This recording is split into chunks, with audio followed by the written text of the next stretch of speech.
The Sweet Sound of Success show is brought to you by the Mentor Studio.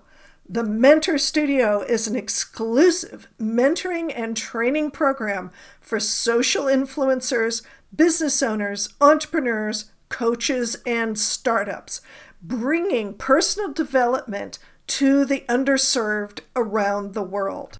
And brought to you by Success Strategists. Simple strategies that work to develop your business with flow and ease using proven strategies and the right tactics. This is the Sweet Sound of Success with Sue Wilhite, Success Attraction Expert. Nancy Giere has over 25 years of real-world business experience working in training, marketing, customer service, retail management, insurance, and financial services. Actually, the only career she hasn't pursued is in the restaurant or waste management business. That's pretty unusual for a Sicilian from Chicago. Please welcome Nancy Giere. Hey, I know. Hey, Sue, before we get going, I know a guy. Of course. So careful. I used to know a guy who did maintenance for waste management, and he knew guys. Yeah. So yeah, it was an interesting thing. You wouldn't think. So welcome also to my audience. And for those of you who have never encountered the Sweet Sound of Success before, this is based on the hero's journey from Joseph Campbell. Now, Joseph Campbell created 16 different steps in the hero's journey, and even he admitted that not every story has all 16 steps, and we're certainly not doing all 16 steps. We're only doing 5. And the 5 that I love to explore with entrepreneurs is, first of all, the ordinary beginning. Ordinary, not really. The call to action. What got you into being an entrepreneur? Because it's certainly not everybody's choice.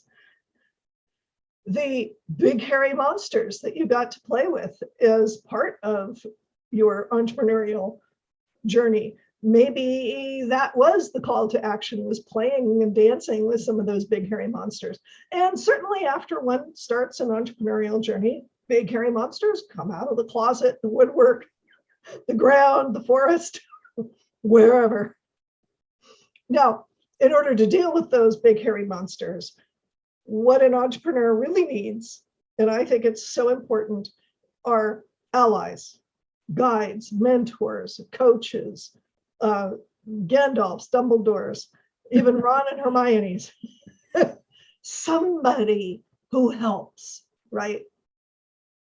And as you're going along in your entrepreneurial journey, there's going to be people who are going, are you nuts?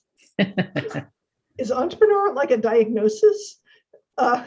Is it really something that you want to do? Is this really something?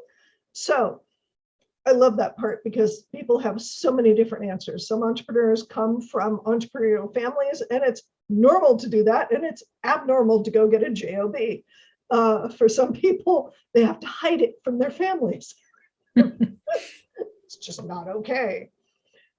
So Nancy, what was your ordinary beginning? Well, my ordinary beginning, I think, is how a lot of entrepreneurs get started. I had been working in corporate training most of my career, and the company that I was with at this one point in time laid off 25% of the workforce.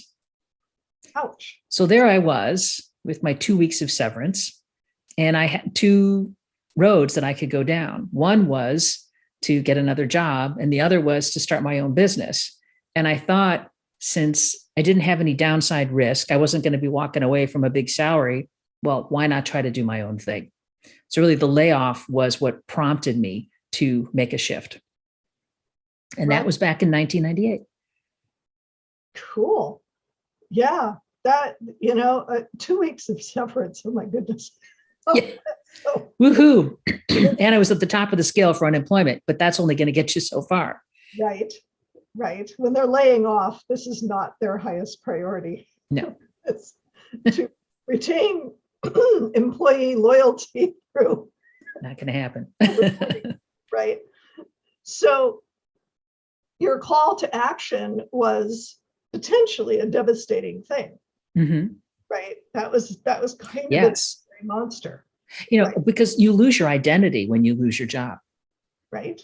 Like, who am I? How do I show up in the world now? Where do I fit? Right. Yes. And I'll tell you, and Nancy, you'll probably agree with me, having an identity as an entrepreneur is a much happier thing. Yes. Because you're in charge of it. Mm-hmm. So what were some of the big hairy monsters that you found when you leapt into the river of entrepreneurship? Well, the first was really figuring out, am I going to be able to make this work? How am I going to make this work? Who are the clients that I'm going to go after? And I'll never forget having lunch with a colleague as I'm doing networking. And he said to me, you know what? Let me get lunch today. The thought of you pushing a shopping cart with all your belongings breaks my heart. Aww. And I thought to myself, what a terrible thing to say to someone. Right. You just assumed failure right out of the gate. I was just getting, I don't know if I had business cards printed yet. I was just, hey, letting people know, hey, I was laid off. I'm going to start my own practice, just letting you know. It was a pretty soft, I started out pretty softly in terms of, I didn't want to be too salesy right away, but just let you know, this is what I'm doing. Be happy for any referrals, and just left it at that. Right. I never got a referral from him. Yeah. It would surprise me if exactly gave you 20 down the road. Yeah. Right. That's one of the worst attitudes. That's a big hairy monster, is that attitude of, entrepreneurship, you're going to be pushing a shopping cart. And because it just, any fear or self-doubt, which we all carry, it just gets you right in your heart. Right. Yeah. And you don't need that reinforcement from someone. No. Ouch. Were there any others that you got to play with? That was the worst of it. I think there was always, there were questioning that would come up with friends that I had that were still in the corporate world. They would like, well, how are you doing that? And how are you managing? And what, and I think it's their own sort of, gee, I wish I was doing that. I wish I had the courage to step out and do something different. And, and I really, I worked it and I worked it and I worked it, and, I'm still standing. So something must be going right. Right. Yes. So given all of the interesting discouragement that you're describing, who were some of the allies and mentors that you had? Let's turn it in a positive direction. Well, one thing that I love to tell this story that was really kind of a funny way that I got my first project. I was volunteering at my daughter's high school for Chili Day, and it was to support the band. And I was not connected into this network of people that in this booster club or whatever it was called. So they gave me the worst possible jobs. I'm in the back scrubbing out these big chili pots. Yeah. And it came at the time that my daughter's band was playing. So I went to step away, and somebody said, oh no, you need to keep cleaning. And I said, I'll be right back. I need to see my daughter and her band. It's the 6th grade band. Like, who doesn't want to listen to the 6th grade band, right? And I'm standing and I'm watching it, and somebody that I knew, he said, oh, hey, what's happening? How you doing? Oh, I just started my own business. Oh, really? You know what? I've got this project for leadership training, and I would love to have you help me do it. And this is with I lived in Milwaukee at the time. I was with Northwestern Mutual. And I said, well, that'd be great. So we set up a time to talk, got together during the week. And that was my first project. So you never know where the leads are going to come from or when you're going to encounter someone that may want to hire you. I went into that. I was just there to, support the band and scrub some pots. I didn't realize that I'd get out of the kitchen and get a good job out of it. There you go. Yeah. But isn't that sort of the nature of entrepreneurship, is you just have to show up? Yes. Yes. And be willing to take opportunities wherever they come along. And I think to show up places more than once. Yes. Yes. Usually that helps a lot. So people know who you are. Right. And know that you are showing up. Mm-hmm. Yeah, absolutely. So were there any mentors or coaches that helped you along? I hired different coaches for different purposes all along the way. And one of the first, let's say a coach, but an advisor, is I contacted my dad's accountant. And he agreed then to help me get my books squared away, get everything set up properly. I did that right out of the gate. So I had everything going, got me set up on accounting software. Then I also went and made sure that I was then from there into the lawyer to be the right legal entity. So I went out of the gate with all of that in place. So that was the first person that I consulted with. Some people wait a while before they do that, but I wanted to make sure that there was a wall between me personally and me professionally, financially. Yes. Then I hired a business coach, and that was someone that was more to help me really think through, well, what's the offer going to be? How am I going to market myself? What do I need to have in play, from that angle? So, and that was very useful. Then as the business grew, this is maybe where the next hairy monster comes in. And the hairy monster, you're looking at her. I was trying to do everything. And I really was doing work. The quality of the work started to suffer. I wasn't billing on time. Sort of the books everything just got really messy. I didn't do anything that was incorrect or inappropriate, but I couldn't keep track of it all. And I'm trying to make it all work. And I had to make a shift then in bringing in people to help me. And the first people that I brought in to help me, I was so nervous, stressed out, and anxious. I could not be discerning in the hiring process, right, which then compounded the problem. Right. So I had to kind of stop and hit the pause button. One project had completed. They wanted me to do another project. I'm surprised because things were going. Cool. And I had to say, I can't help you right now. And they were putting a lot of pressure, but we need you. And I was like, look, I can't do anything. You need to give me 30 days and I can start in 30 days. And I took that time to really get the right people in place. And the first person I brought in was someone to be an operations manager to handle all of the day-to-day activity. I had one project where we were running courses all over the state. So there were a lot of moving parts to make that all work. We needed to get that in place. Then we also made sure that we just worked through and said, what are all our processes going to be? Got that all nailed down. And then I was able to bring in another person to help with marketing, and then another person to help doing all of the accounts payable, receivable, shipping, because we had this one contract we're running a course, at least one course a week.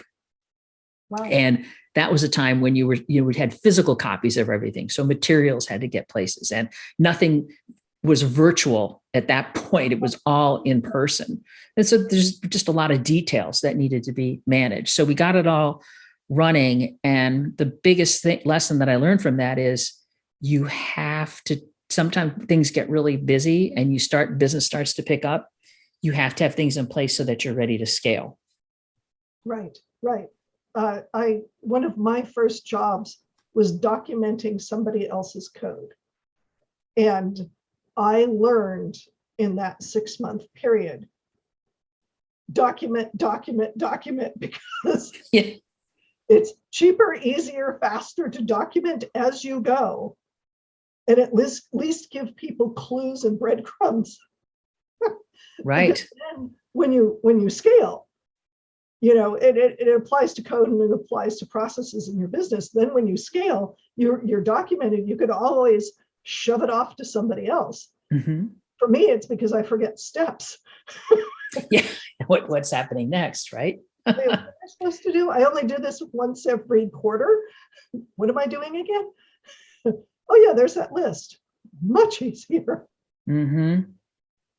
Totally And get now they it. have all those wonderful programs like Asana and Trello and Blue and ClickUp. Yeah, things are makes makes life easier. So much easier. I know, definitely. Right. So you touched a little bit on some of the folks who were kind of doubtful about your entrepreneurial journey. How did you deal with that? What sort of feedback did you give them? Did you ignore them? Did you, stand up and cheer when you made your big payday? I just let it go, and people just observed what was happening, and they saw that it was working. And there were times that it wasn't always easy, and there were ups and downs, as there always are. Right. But I just kept it going. I almost that it didn't seem like the person that was just so mean. It was just mean. It wasn't worth getting into a fight with him about. But inside, I was like, well, we'll just see about that. I mean, it kind of gave me a little bit of a, you think I can't do this? Mm-mm. You just watch me. Right. So in some ways, there's the initial like, oh, and that, oh, and maybe they're right, and you kind of collapse, and then it's like, no, wait a minute, I've got this. Right. And out of the gate too, at that time I was married, and my husband had a good income, so it made it easier to start things up because all of the main expenses were covered. Got it. And so that gave me a little bit of breathing room. Right. Fast forward,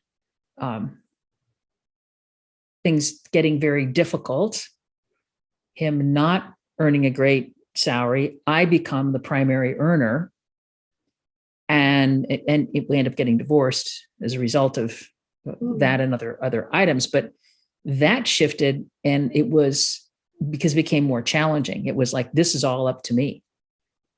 I've got to make this go if I want to live the life that I want to live. Right. And that's where, an innate stubbornness really comes in handy. Yeah. And I did have to, I made the choice after we got divorced, and I'm thinking, well, now I can live wherever I want. And my daughter said, well, Mom, you need to come and live near me. So I moved cross country. I don't know anybody other than my daughter and my son-in-law's family. And I decided I'm going to take a full-time job for a while, because I just need to settle. And I don't know anybody here. I don't have it in me to do business development. I need to do some healing. Mm-hmm. And so I did that. And then just after a few years, I reignited everything. Right. Because I saw the new opportunity when you've got a lot of, in 2020 and 2021, I was only like back in the JOB land for 3 years. But so in this point, anybody with a computer can create an online course. Yes. It's a good thing and it's a bad thing, because there's not an understanding of good design principles. So I saw this opportunity like, I can do some corporate consulting again. I had some projects just show up that I was like, yes, please, I'll take it. Then I saw this other opportunity and go, this is a market that really could use some help, so that they can really show up as great as they really are.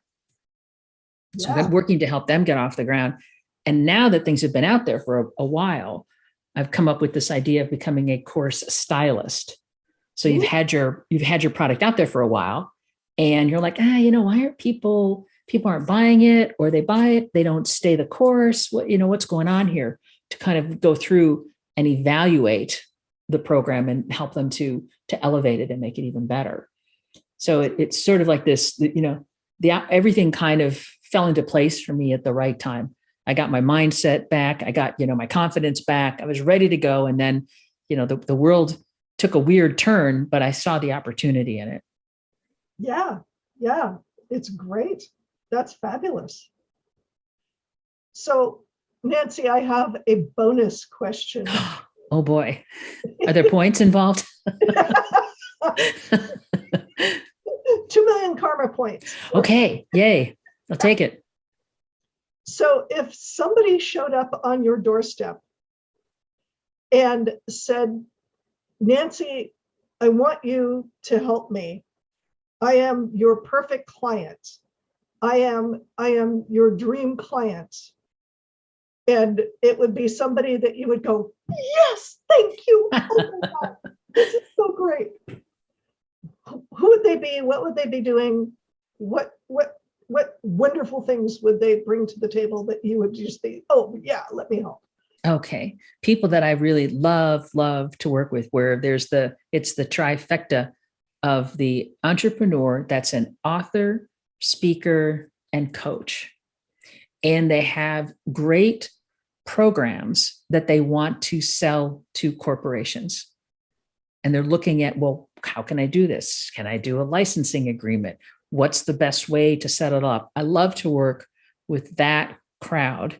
And I love to be able to coach them through the process so that they can develop the skills so that eventually they won't need me as much. They'll need me a lot at the beginning, but once they get it and they figure out how to do it, then I can just be there to work with them occasionally to just kind of get them started on the next project, get them launched, and have them off and running. But that's a great audience for me, and it's been fun because there's such interesting people doing the work and the differences around. Is it a mental health situation? Is it negotiation? What, and everything in between. Right. Is it sales? Exactly. Well, this is fabulous. That's great. That's a great thing. So if you're an author, speaker, coach, and you want to break into corporate, Nancy's your gal. And to that end, Nancy, I believe that you have a gift. Yes, I do. For my audience. What is that? I have written a document called 8 Easy Steps to Create Training That Sells. And it's an easy opt-in from my website. It's a short read, and it'll give you really all of the key principles to go from idea to implementation. Okay, links right here. Links will be in the afterward, and links will be in the show notes. So no matter where you find this, there's going to be links. And you can get onto Nancy's website and see what she's got to offer. I might take advantage of that because certainly I've been thinking about course design. So it'd be great. And I've always got different activities and events going. Master classes, 5-day challenges, one-off webinars. I'm constantly providing content to help people be more brilliant. Wonderful. Well, thank you so much, Nancy, for being on the show. Your journey is fabulous. I love it. And thank you to my viewers and listeners on the Sweet Sound of Success.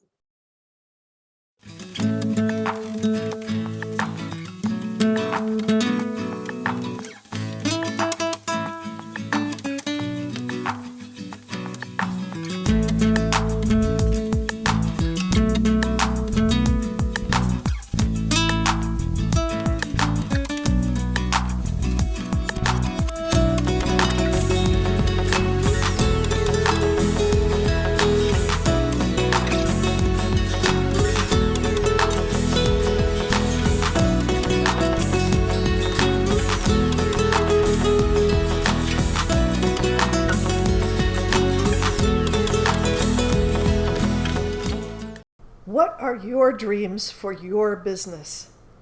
You know what drives me crazy? Really smart business owners denying their talents because they've been taught it has to be hard, because they've been taught that they don't deserve their gifts, that they're not worth anything. They've been taught that their gender means they can't express their genius. I'm Sue Wilhite, and I want you to have access to your genius.